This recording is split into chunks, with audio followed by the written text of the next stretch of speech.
Good morning, ladies and gentlemen. Welcome to today's quarterly press briefing. Our Director General, Ms. Carol Coy, will take us through some key indicators for the period September to December 2021. Following Ms. Coy's presentation, we will take your questions. Ms. Coy will be supported by Ms. Leisha Delati-Badir, our Deputy Director General, and Ms. Natalie Simpson, our Director of Surveys. Thank you. I now welcome Ms. Carol Coy.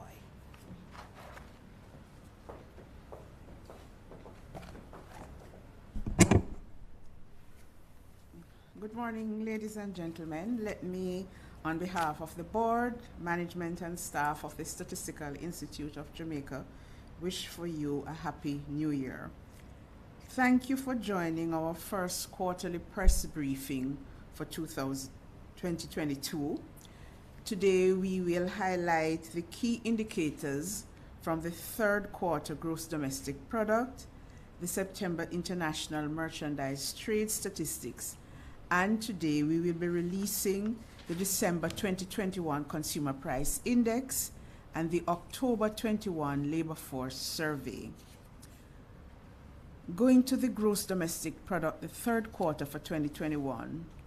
During the third quarter of 2021, that is July to September, the Jamaican economy continued to show signs of recovery from the negative impacts of COVID-19 in 2020.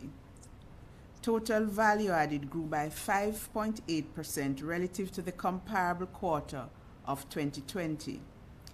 Increases were recorded for both the services and goods producing industries of 7.1% and 2.4% respectively.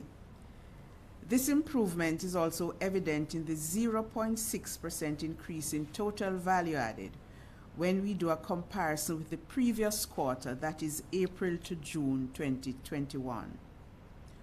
While there was some relaxation of some COVID measures, including the reopening of the entertainment sector in July and the easing of international travel restrictions, growth was tempered by global and local supply chain disruptions, the impact of tropical storms Grace and Ida, and measures such as the no movement days implemented in August and September 2021 to combat the surge in the spread of COVID-19. We'll now look at the performance of the services industries. The hotels and restaurants industry increased by 114.6%.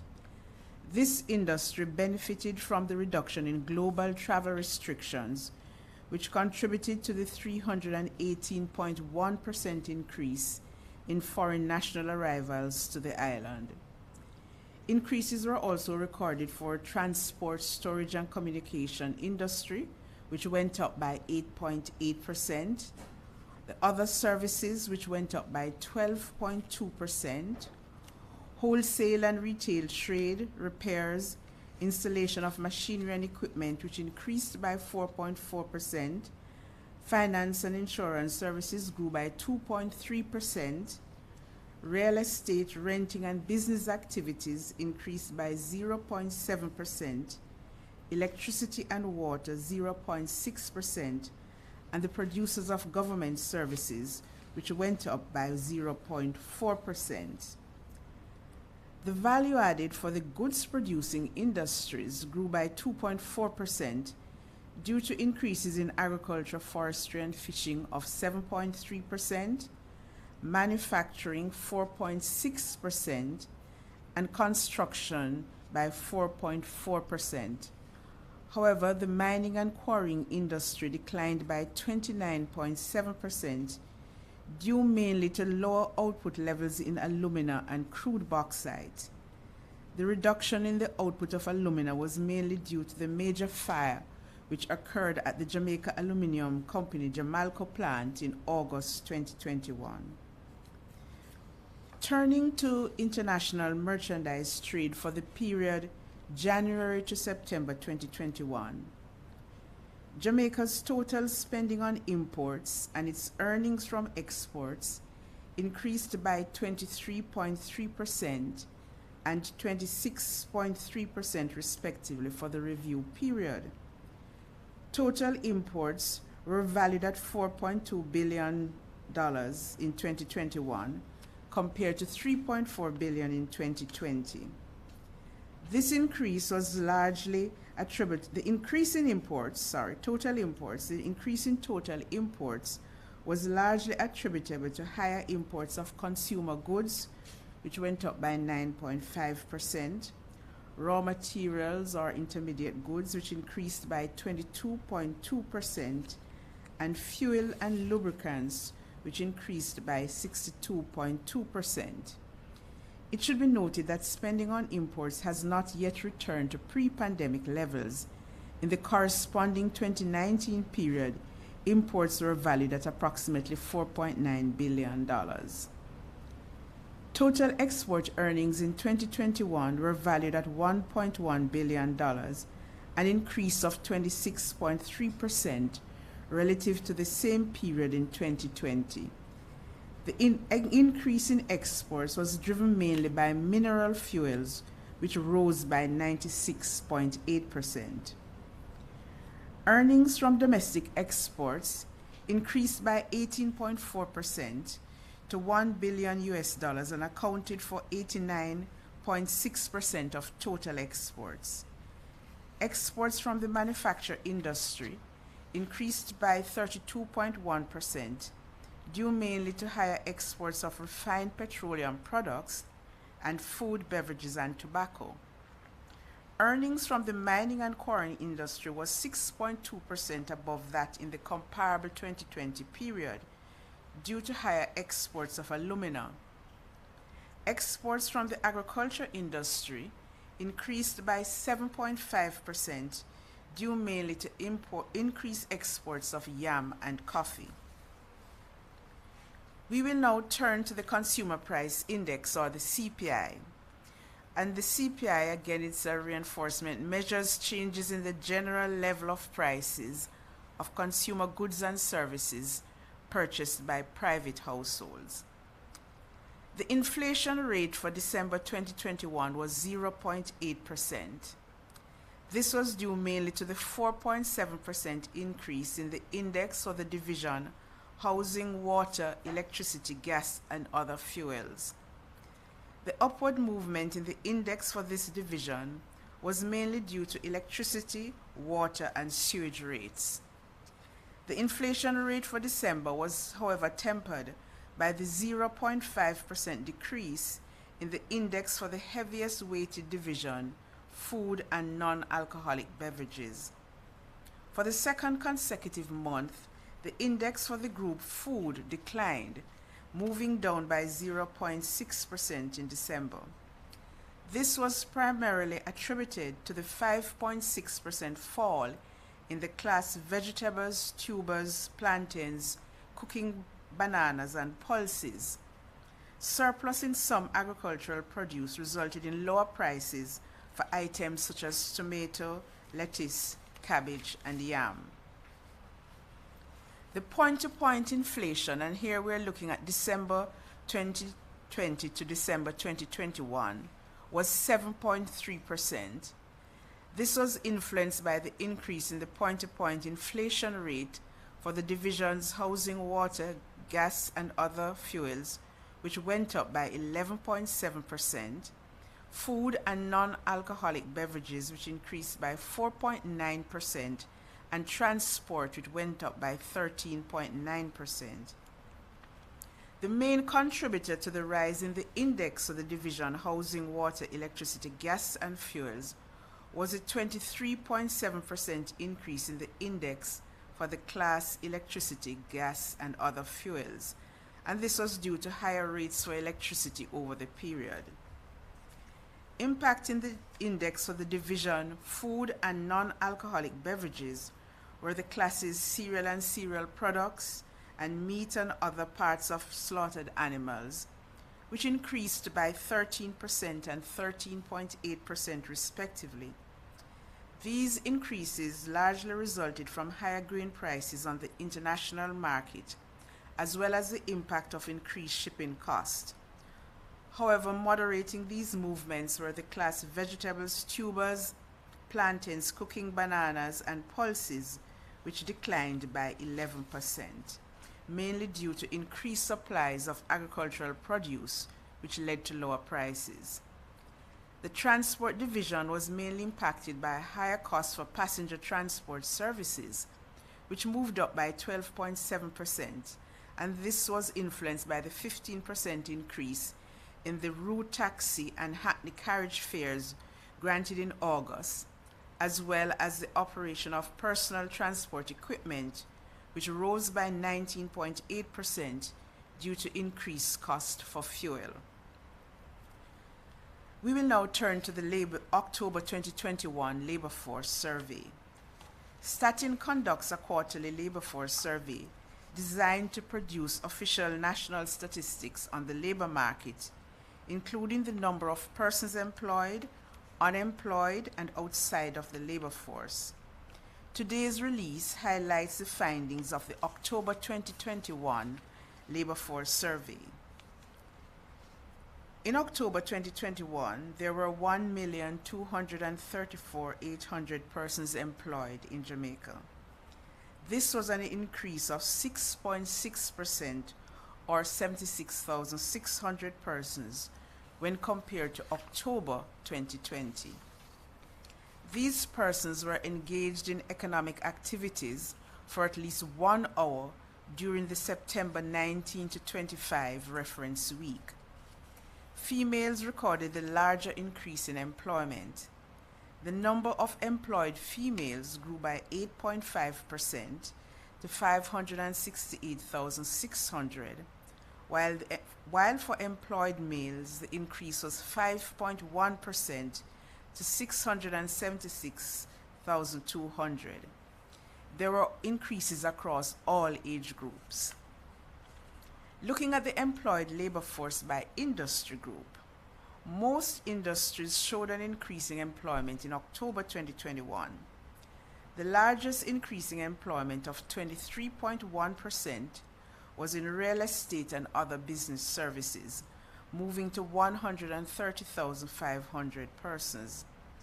This was followed by arts, entertainment, recreation, and other services, which increased by 15.3% to 111,500 persons, and construction, which went up by 13.2% to 113,900 persons. Overall, these three industries accounted for 68.7% of the increase in employment. Looking at the employment by occupation group, the group professionals, senior officials, and technicians accounted for the largest increase in employment of 25,800 persons, with females accounting for the majority of the increase, 13,500.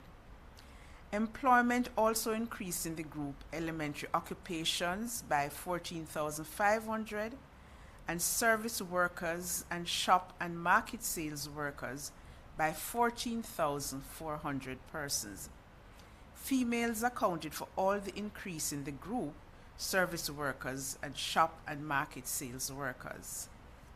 Turning now to unemployment.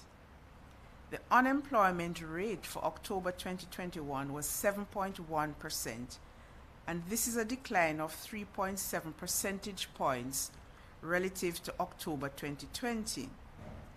The unemployment rate for males was 5.5% and 9% for females. There were 32.4% less unemployed persons when compared to October 2020.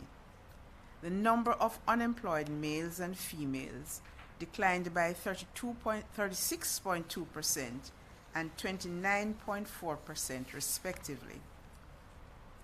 Youth unemployment. The youth unemployment rate declined by 9.3 percentage points to 18.9% relative to October 2020. There was a larger decline in female youth unemployment. The unemployment rate for females was 21.6%, down 12.3 percentage points. Male youth unemployment was 16.6%, a decline of 7.2 percentage points. The number of unemployed youth fell by 17,600 to 37,400.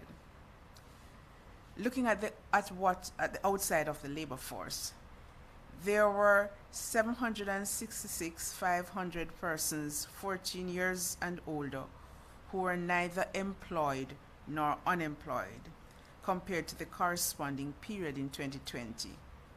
Male outside the labor force declined by 9,500, while females declined by 19,500. In October 2021, there were 1.3 million persons in the labor force, an increase of 31,400 compared to 1,297,700 in October 2020.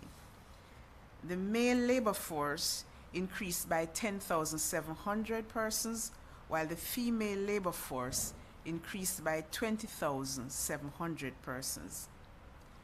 To put some of these numbers in context in light of the pandemic, I'll summarize them relative to the pre-COVID survey findings of October 2019. The number of persons employed in Jamaica in October 2021 was 16,700 fewer than in October 2019. By age group, when we look at age group, there were more persons in the youth and population, and in the retirement age who were participating in the employed labor force in October 2021. Three industry groups, the real estate and other business services, construction, and agriculture, forestry, and fishing, were the only groups to have surpassed their pre-COVID, which is in October 2019, employment levels. There were 35,400 more persons working in real estate and other business services, 9,300 more persons in construction, and 4,800 persons more in agriculture, forestry, and fishing relative to October 2019. Employment in arts, entertainment, recreation, and other services, and in the accommodation and food services activities industries was, however, lower than their pre-COVID levels by 15.8% and 10.6% respectively. The number of persons unemployed and the unemployment rate was, however, comparable to that reported in October 2019. The number of unemployed persons in October 2019 was 96,500, and the unemployment rate was 7.2%. Additionally, the number of unemployed youth and the youth unemployment rate mentioned prior were lower than the pre-pandemic levels of 43,300 and 21% respectively. In closing, I take this opportunity to acknowledge the work of the management and staff of the Institute. Statin thanks the respondents who continue to take time out of their busy schedules to participate in our household and business surveys. We reiterate the need for continuous participation in our surveys. We also thank the respective ministries, departments, and agencies for making administrative records available for the compilation of the statistics. We encourage everyone to visit our website at statinja.gov.jm for all tables associated with today's releases. Thank you. Thank you, Ms. Coy. We will now open for questions. You can use the raised icon feature if you have a question, and when you are identified, you can also identify the organization that you are representing. Are there any questions?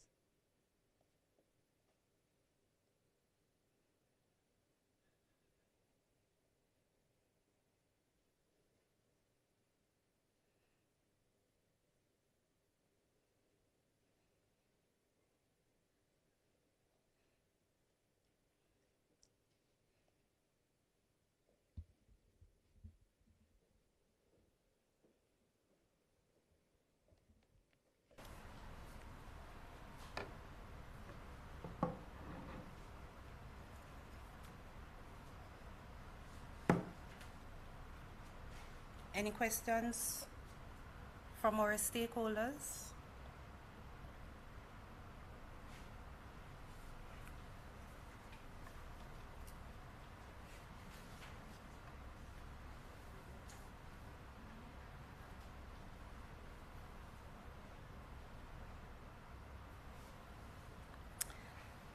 All right, if there are no questions, we take this opportunity. Oh, hi, Javon. Hi, good morning. So sorry I joined late, so I'm not sure if it was said earlier, but I'm still gonna ask, could you remind us of the total expenditure for the census for this year, and what's the progress of getting things in place for that? How's that been going? Thank you, Javon. And that question is for our Director General, Ms. Carol Coy.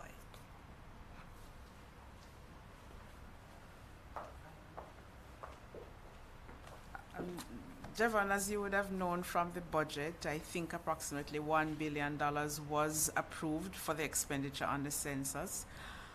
Because of supply chain issues, because of COVID, that has impacted the census. So the expenditures have not been as how we would have expected them, because it's going to impact data collection for the census. So you will hear further from Statin regarding the process for undertaking the census during 2022. Thanks, Ms. Coy.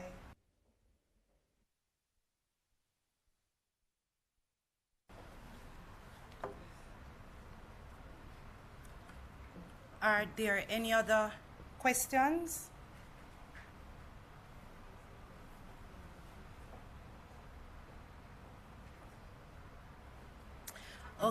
Okay, if not, thank you once more for joining today's quarterly press briefing.